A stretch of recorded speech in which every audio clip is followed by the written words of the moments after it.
Ian from Attractions Insight. I'm here with Keith of Art FX. Mr. Keith, returning vendor, always fan favorite. Yep. Me personally. How you been? How's 24? How's 25? How you looking for 26?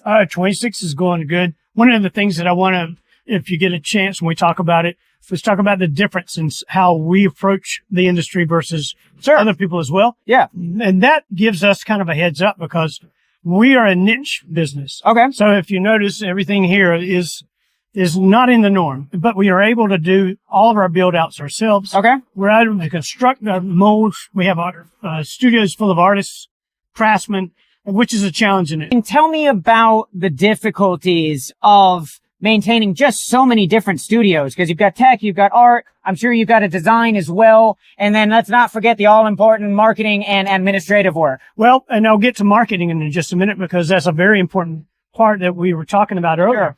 When you talk about the difference of studios, one thing is to stay in your lane.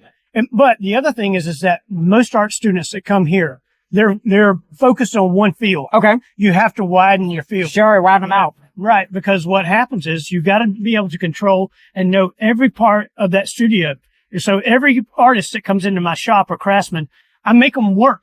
Okay. Every part of it, from sanding to just painting to. Nice. Yeah. Get them fully trained out. And the reason that comes to me is because when I first started working with Bush Entertainment, it was my first job out of art school. They made me park cars in the zebra parking spot, you know? And I thought, well, I'm an artist, but everybody starts there. Sure. Because that way they learn every part of the venue. And that's kind of what I do there is because you can't design something if you don't know the materials that go into it. Yep. And so a lot of times we'll come and we'll have to work with different parts of the profession that we're into, whether it's an existing vendor, architects, builders. Yeah, because you guys interweave with everybody and at like all points of the process. So, I mean, it is incredible that you can just kind of slot in wherever you're needed. Yeah, no, and that's exactly what our advantage is. Our advantage is that we do require the process, and 50 years of being in the business, it reminds you of That'll add up. Oh, yeah. And believe me, there's parts of my body that know that. Yeah. But earlier we were talking about that as you start moving on and as business evolves, so the business is continually evolving. You have people that come up with a product. Maybe it's a supersized ball that you can use to maneuver your arrow across the screen. Yeah. What we do is we don't worry about that. Okay. We say good luck. Yeah. Because you do ours if you think you can. Yeah. And if you can, great. But you're going to compete with us too. And that's fair. Yeah. But the other advantage is after 50 years in this business, it becomes kind of a curse versus a blessing. Blessing is that we don't rattle the bushes as much as we used to. We do IAAPA because we meet a lot of our existing clients as well, like yourself. Yeah. But the disadvantage is that everybody still wants to talk to Keith. Mm-hmm. Whereas that's hard for me to, we are now an employee-owned company. Yep. Where I've let the employees buy the company, and they will eventually take over the sales, the marketing, the design. But right now, my thumb is on everything. Yeah. Yep. Which, by the way, I am blessed to talk to the man himself. But yes, the team surrounding him is just incredible. I mean, really just super impressive. I mean, am I blowing smoke? Like these guys are good. Like you are surrounded by very competent, subordinates with respect. We call it herding cats when you've got artists and designers, people that think on the computer side of the brain. Yeah. People that are only creative. And, you know, we have people that come from all over the world that's in our studio. We have 20 something in the studio now. But they drug me out of the dark. I didn't want to use CNC machines for years, and I didn't want to use computerized routers. I didn't want to use any of the 3D printers, you know, but I had to learn. Yeah. I had to converse with architects, so I had to learn how to do my own CAD drawings.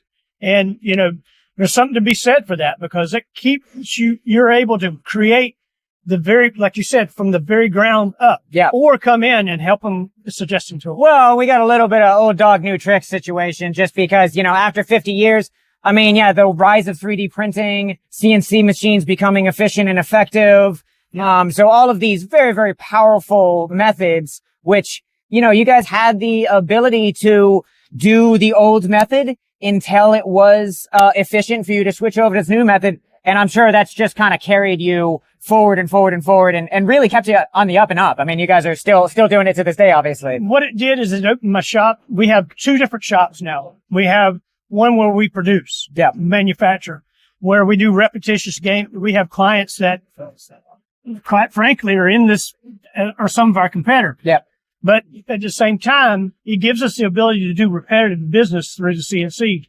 But then if we wanted to do something like the clown or something that we wanted to have hand carved or special that I need or that a client asks for, sure, we have a complete art studio just for that. Yeah. You know, where, you know, they compete for time. And they compete for my time, you know, obviously, being that I have to design, but it also gives us the ability to be more fluid. You know, we're not so relative. We're not into a box. We've never fit a box, and we won't. It's just kind of advice as to, you know, if I'm a, you know, lowly prop maker and I want to start really just designing, you know, stuff for people, how do you think you jump into that? Well, what you do first, you know, we have a lot of students that come in here from different art schools. Sure. And they know one specific thing, whether it's graphic design, whether it's some sort of computerized routing, whatever they've learned over the years. So find your niche.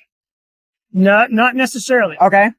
Find the thing that gives you the passion, because the money will come. Yeah, fair. You know, and that's the thing is as you get better at what you do, but you need to learn your tools. Okay. You know, your tools are your hands, your brushes, your mind. Yeah. Use the tools that God's given you and use those to your advantage.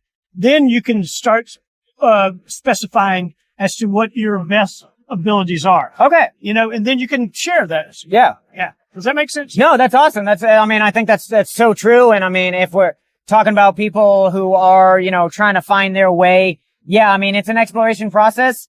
But, I know where to send them if I'm, you know, if we're looking to develop some talent. So. And I don't want to get away from the fact that it really, really depends. I believe in learning every part of the shop. Sure. Because that way, each artist that comes along, whether they're young or old, they are capable of knowing every part of our shop. There you go. And it opens up their possibility. Yeah. They get more mind. And so as they get more creative, their minds are opening up to more problems, whereas you shy away from things you don't know. That's how to change the tire, you know, and if you change the spark plugs on your carpet, you just don't know. But that's really the only way, growth happens. Yeah. So, Keith, it's a pleasure to talk to you as usual. Awesome. Thanks. Thank you very much.